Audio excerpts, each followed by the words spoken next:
అరే రాముడు, చెప్పయ్యారు. మన ఊర్లోకి దొంగలు వచ్చినారంటారా, వాళ్ళని ఎలాగని రోజు పట్టుకోవాలా? సరే అయ్యగారు.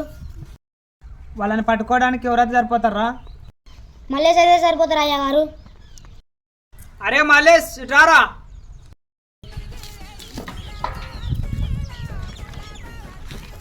చెప్పండి అయ్యగారు. ఏం లేదు మల్లేష్, మీరు మన ఊర్లో దొంగలు పడ్డారు. నువ్వు ఈరోజు కావాలండి దొంగలని ఎలాగైనా పట్టుకోవాలరా మల్లేష్. సరే అయ్యగారు. The next day. సర్పంచ్ గారు, మనం మల్లేష్ని కట్టేసి కొడుతున్నారు. సర్పంచ్ గారు ఎందుకు కొడుతున్నారా? పోదాం పండ్రా.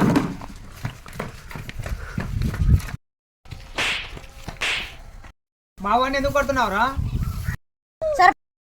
రాత్రి మొత్తం దొంగలు పడుతున్నాడు. దాంట్లో తప్పేముందిరా? దొంగలు పట్టుకోమని చెప్పింది నానే. సర్పంచ్ గారు, దొంగలు పట్టుకుంటే పర్లేదు సర్పంచ్ గారు, కానీ మళ్ళీ ఏం పట్టుకున్నారా? ఈ బిడ్డను పట్టుకున్నారు సర్పంచ్ గారు.